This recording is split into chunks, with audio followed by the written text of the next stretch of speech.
예전에 그 소록도라는 그 시설을 통해서 많은 나병 환자들이 치유를 받았습니다. 그런데 치유받은 나 환자들이 나가서 정착할 마을들이 마땅치 않아서 지정된 장소에 그들이 모여 살게 되었습니다. 그 동네 이름은 영호마을이었습니다.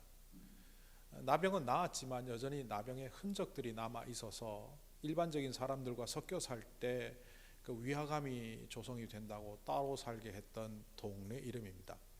근데 이 마을에 한 목회자가 찾아와서 목회를 했습니다. 그 목회자는 김효석 목사입니다.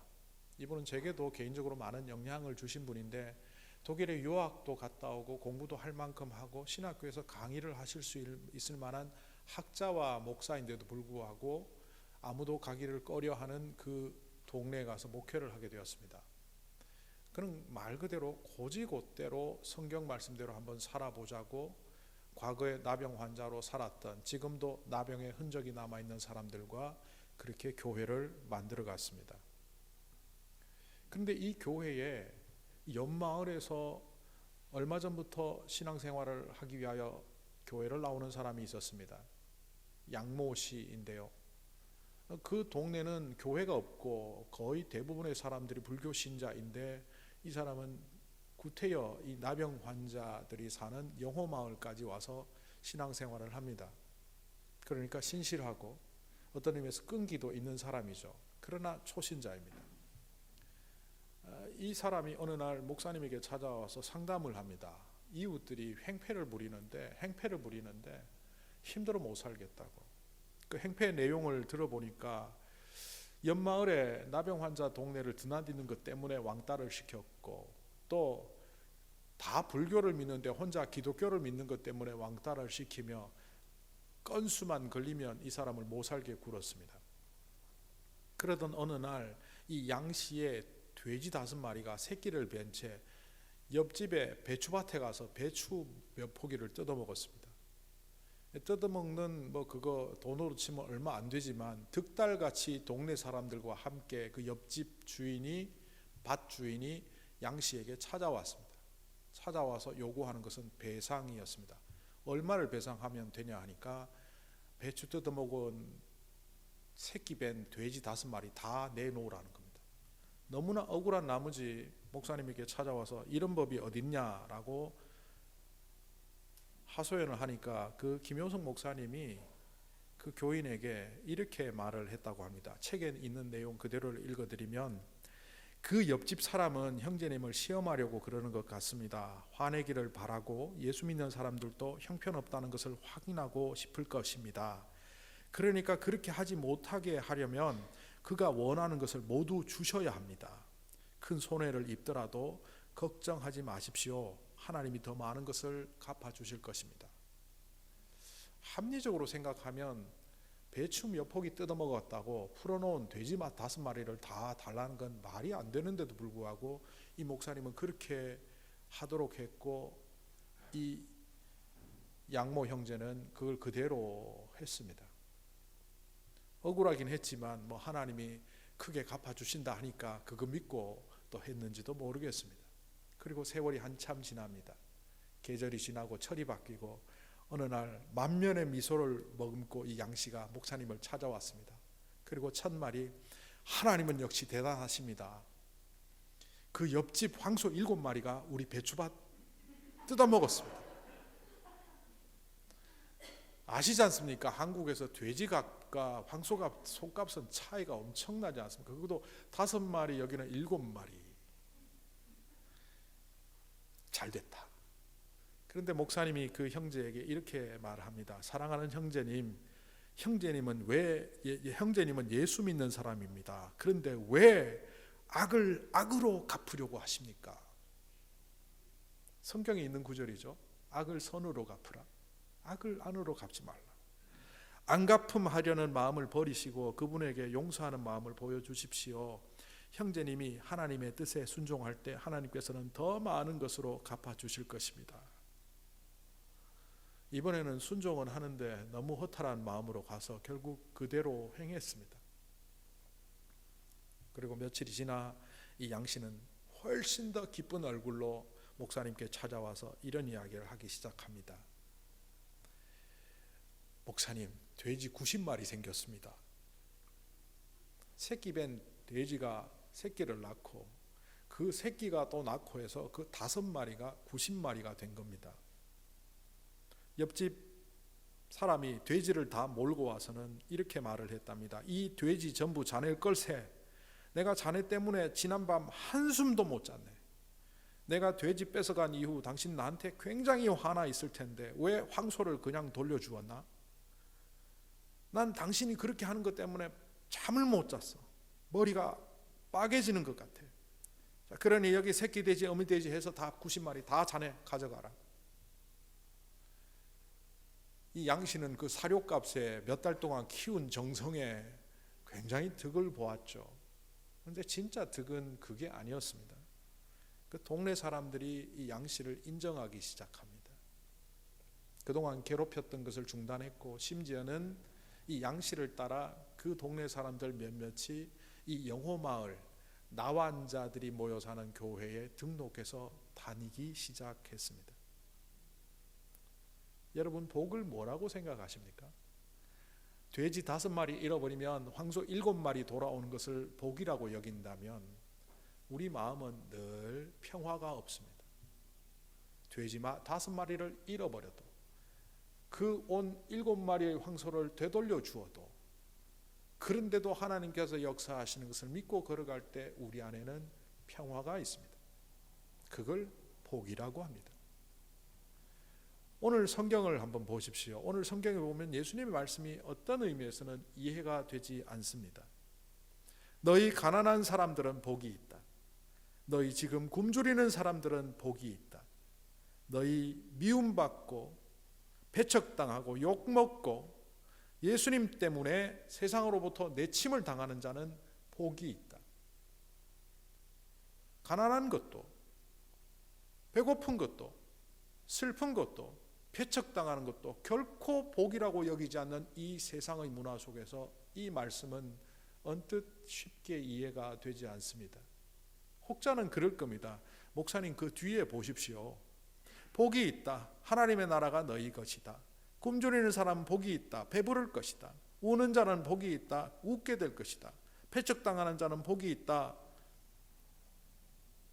여기는 뭐 별다른 게 없죠. 옛날에 사람들도 그렇게 배척당했지만 결국 그들을 하나님이 세우셨다. 뭐 이런 말이죠. 그런데 정말 슬픔 속에 있는 사람에게 가서 이거 곧 끝납니다. 너무 슬퍼하지 마십시오. 위로가 됩니까? 지금 당장 배고파 죽을 것 같은 사람에게 가서 나중에 언젠가는 배부르게 먹을 때가 옵니다. 그러니까 웃으십시오. 기뻐하십시오. 위로가 됩니까? 결론 때문에 복이 있다는 말이 아니고 이 문장을 분석해 보면 이 복은 바로 가난한 그 자리가 복이 있고 슬픔이 있는 그 자리가 복이 있고 배고픈 그 자리가 복이 있다는 겁니다. 어떻게 이게 복이 될 수 있을까? 오늘 이 말씀을 조금 더 잘 이해하기 위하여 세밀히 관찰해 보면 이 말씀들은 일반 사람들에게 전한 말씀이 아니라는 겁니다. 오늘 보면 예수님을 따르는 사람들을 크게 두 그룹으로 표시를 합니다. 첫째 그룹은 무리라고 등장하는 사람들입니다. 이 무리는 우리말 사전을 찾아보니까 비슷한 목적을 갖고 모인 사람들, 이른바 동아리라는 개념으로 보시면 됩니다. 이들은 어떤 목적으로 예수님께 왔습니까? 놀러 왔습니까? 병 고치러 왔습니까? 뭐 말씀 들으러 왔습니까? 이들의 목적은 동일했습니다. 오늘 성경이 이렇게 기록합니다. 그들은 무리를 말합니다. 예수님의 말씀도 듣고 자기들의 병도 고치고 악한 귀신의 고통을 당하던 사람들이 나음을 입게 하여 왔다는 거예요. 예수님께서 하시는 하나님 나라에 대한 이야기도 듣고 또 그분이 신유의 은사로 병도 고쳐주신다고 하니 그 관심으로 왔다는 겁니다. 무리의 관심은 그러니까 뭔가 얻을 것이 있어서 왔습니다. 뭔가 얻을 것이 있어서 온 사람들에게는요, 헌신을 요구하거나 또 그 얻을 것을 내려놓으라고 하는 것이 힘듭니다. 그러니까 가난함이 복이다, 배고픔이 복이다, 슬픔이 복이다라고 선언하는 이 이야기는 무리들에게는 이해될 수 없는 말이라는 겁니다. 그래서 예수님은 그 이야기를 누구들에게 합니까? 20절에 예수께서 눈을 들어 제자들을 보시고 말씀하셨다. 이미 지난주에 제가 우리는 사도입니다 라는 그것을 설명하기 위하여 우리가 제자라는 이야기도 누누이 설명을 드렸습니다. 신약 성경에만 280번 이상 나오는 이 제자라는 용어는 믿는 사람들을 의미했고, 신약교회 성도들은 그 믿는다는 것을 단순히 내가 믿는다라고 하는 것이 아니라 예수님을 믿는 것 때문에 내가 갖고 있는 모든 것들을 포기할 수 있다라는 포기 선언을 한 사람들이 바로 제자라고 한다면, 이 제자는 무리들과는 전혀 다른 관심으로 온 거죠.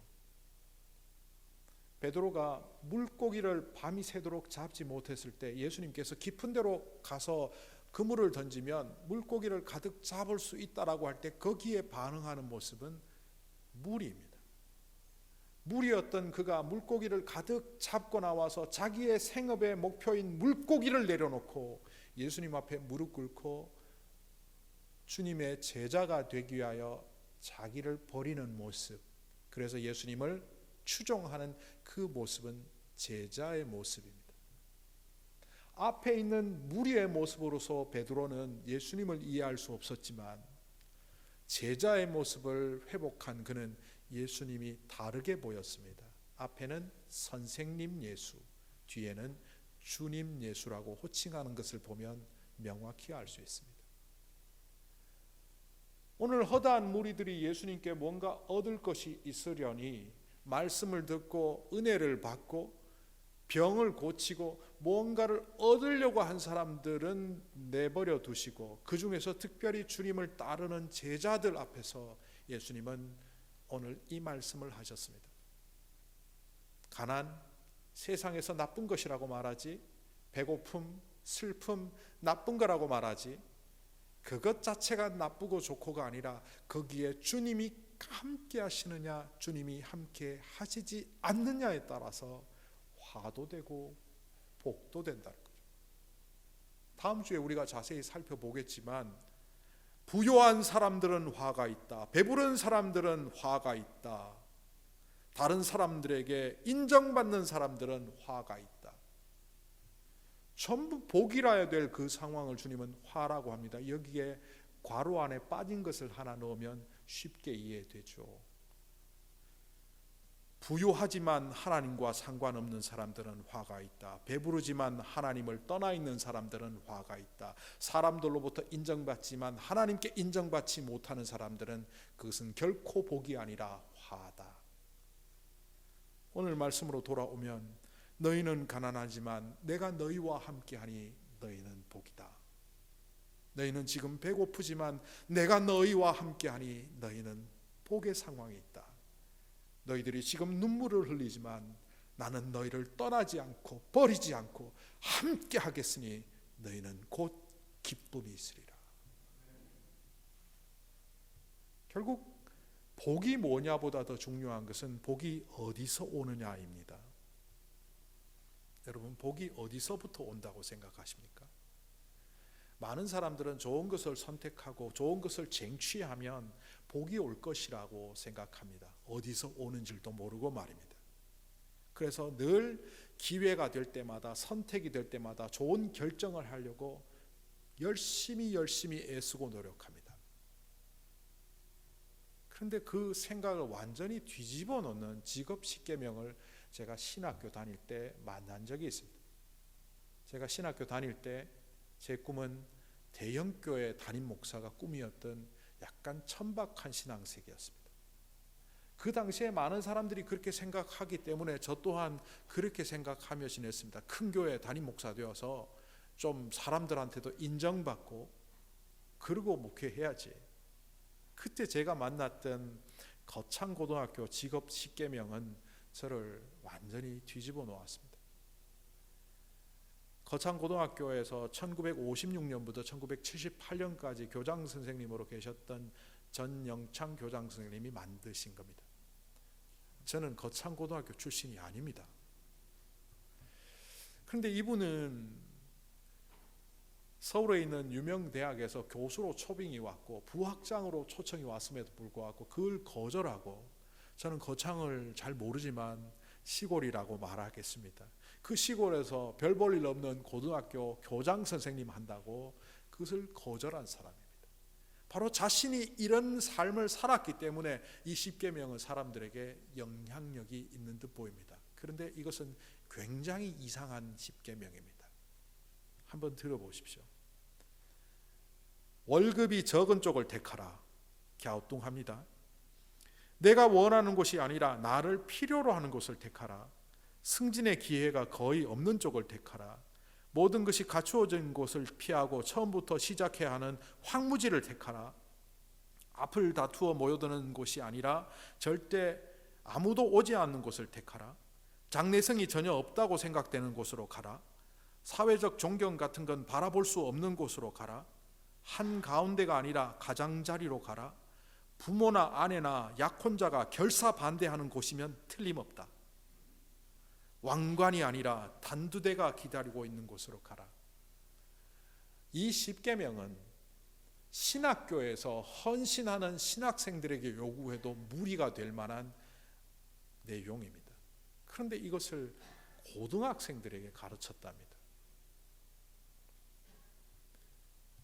저도 부사역자로 살아가면서 큰 교회에서 더 좋은 조건으로 저를 오라고 한 적이 있었습니다. 당시에 제가 사역하던 교회보다 월급도 2배나 주고 차도 더 좋은 걸 주고, 또 제가 그토록 하고 싶었던 청년 사역을 마음껏 할 수 있도록 터전을 열어주겠다는 그 제안은 저는 그쪽을 가고 싶게 만들었습니다.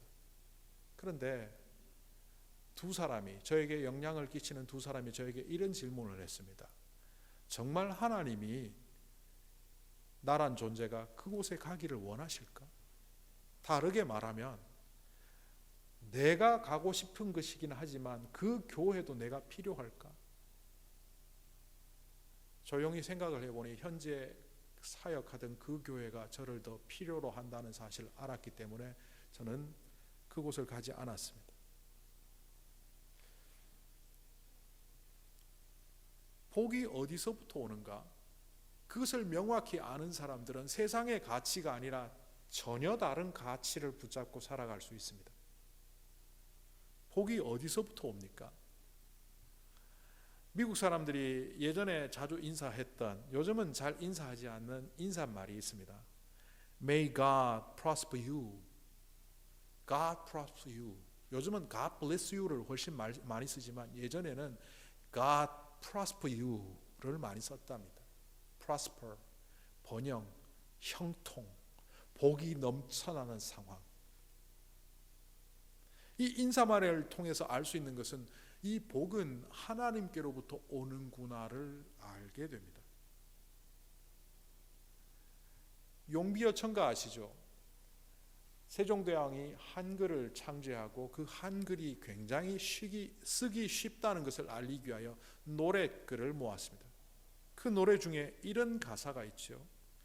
뿌리 깊은 나무는 바람에 아니 흔들릴새 꽃 좋고 열매 만나니 샘이 깊은 물은 가뭄에 아니 마르고 솟을새 내가 되어 바다에 일어나니.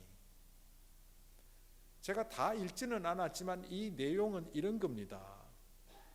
가뭄이냐 아니냐, 비가 오냐 아니냐, 여기에 흔들리는 것이 아니라 그 나무가 어디에 뿌리를 두고 그 샘이 어디에 근거를 두고 어디로부터 공급받는지가 그 나무도 그 샘물도 정체를 결정하게 된다는 겁니다. 제가 이걸 보면서 혼자 재미삼아 이런 생각을 했습니다. 세종대왕이 용비어 청가를 작성한 사람이 시편 1편을 보았나? 이 용비어 청가보다 무려 2000년 가까이 앞선 문서가 바로 시편입니다. 2000년도 넘게 앞선 한 2400년 정도 먼저 기록된 이 시편에 이런 내용이 있습니다. 그는 복 있는 사람은 시냇가에 심은 나무가 철을 따라 열매를 맺으며 그 잎사귀가 마르지 아니함 같으니 그가 하는 모든 일이 다 형통하리로다. 무성한 열매와 잎을 가진 이 나무는 나무가 뛰어나기 때문이 아니라 바로 물가에 심기어진 나무기 때문에 그 시냇가에 심기어진 나무로서 그렇게 된다는 겁니다. 이것을 보다 더 구체적으로 말하고 있는 성경 구절을 찾아보면 예레미야서 17장입니다. 거기서 이렇게 말합니다. 사람을 믿으며 육신으로 그의 힘을 삼고 마음이 여호와에게서 떠난 그 사람은 사막의 떨기나무, 여호와를 의지하며 여호와를 의뢰하는 그 사람은 물가에 심기어진 나무, 그 뿌리를 강변에 뻗치고 더위가 올지라도 두려워하지 아니하며 그 잎이 청청하며 가무는 해도 걱정이 없고 결실이 그치지 아니함 같으니라.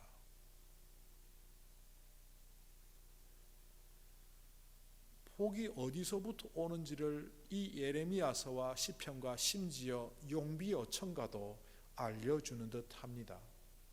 물가에 심겨진 나무라야 그 나무는 마르지 아니함 같듯이 나무 자체가 아니라 물가에 있느냐 없느냐가 그 나무의 건강함, 복됨을 결정한다는 것을 우리는 문서들을 통해서 볼 수 있습니다. 그런데도 불구하고 우리는 우리가 복된 삶을 살기 위하여 아둥바둥 발버둥 치며 삽니다. 어떤 때는 돈이 인생의 목표가 되어서 살아가고, 어떤 때는 내 자존심을 지키기 위하여 사람들과 분쟁하며 살아가고, 어떤 때는 거짓과 윗선을 해서라도 다른 사람들이 나를 떠받쳐 주기를 기대하며 살아갑니다.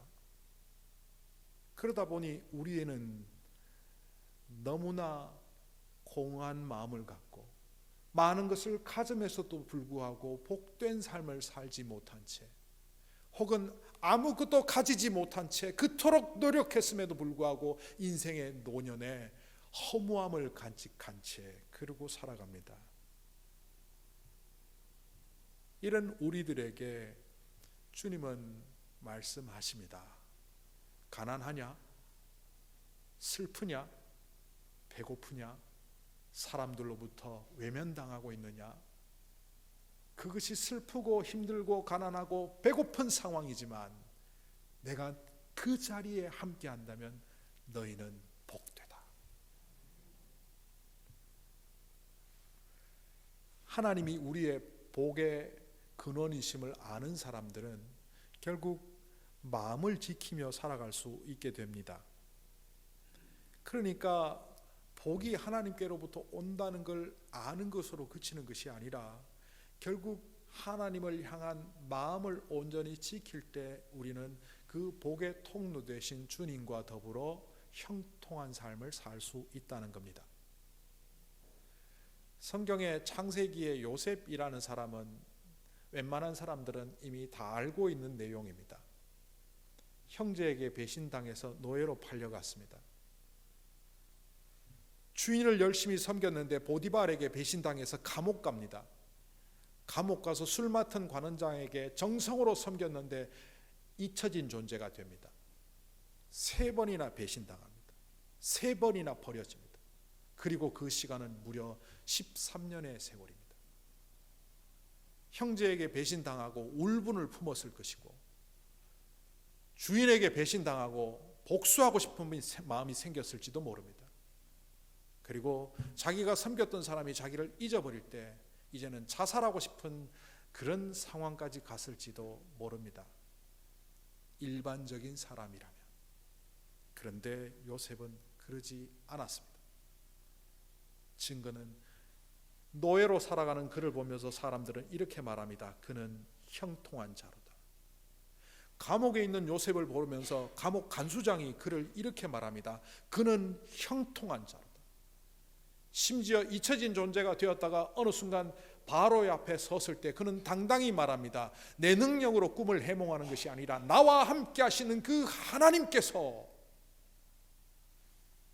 풀어주실 것입니다. 그는 언제나 하나님과 함께하는 자였고 하나님과 함께함을 기뻐하며 자신의 마음을 지켜왔습니다. 어떤 불안도 어떤 근심도 그를 넘어뜨릴 수가 없습니다. 신명기 4장 9절은 이렇게 말합니다. 오직 너는 스스로 삼가며 내 마음을 힘써 지키라. 또 잠언은 우리에게 이렇게 가르쳐 줍니다. 무릇 지킬 것 중에 가장 중요한 것은 너희의 마음을 지키는 것이다. 그 마음이 너희 생명의 근원이 됨이라. 여러분은 여러분의 마음을 어떻게 지키고 계십니까? 갑각류 이야기를 성찬식 때 했습니다. 갑각류 이야기 조금 더 해볼까요? 갑각류가 껍데기 속에 갇혀 있을 때는 결코 성장하지 못하고 빠져나가지 않으면 그 안에서 괴사되어 죽는다고 했습니다. 죽을 수 있는 상황이지만 목숨을 건 모험을 하며 빠져나온 갑각류는 부드러운 살 때문에 적들의 공격에 노출되긴 하지만 그들은 그 상처와 어려움과 아픔 속에서 성장합니다. 껍질이 있을 때는 1도 성장하지 않던 그들이 연약한 몸을 갖고 바들바들 떠는 그때 1.5배, 2배까지 커집니다. 우리는 세상에 두려움이 없었으면 좋겠다. 껍데기가 나를 보호해줬으면 좋겠다. 하나님이 나의 껍데기가 되셔서 나를 지켜주시면 좋겠다. 우리는 유치한 신앙인이 되거나 유치한 인격자가 되고 말 겁니다. 하나님이 어떤 때 나를 어려움 속에 노출시키실 때도 있습니다. 가족으로 인해서, 재정으로 인해서, 건강으로 인해서 내가 어려움에 처할 때 그때 우리는 상황을 바라보는 자가 아니라 마음을 지키는 자가 되어야 합니다. 그때 들려오는 주님의 음성은 네가 비록 아프지만 복이 있다. 네가 재정적으로 어렵지만 복이 있다. 네가 사람들로부터 외면당하고 있지만 너는 복이 있다. 왜냐하면 내가 너와 함께 함이라. 주님과 동행하며 영원한 복을 누리시는 여러분이 되시길 간절히 소망합니다.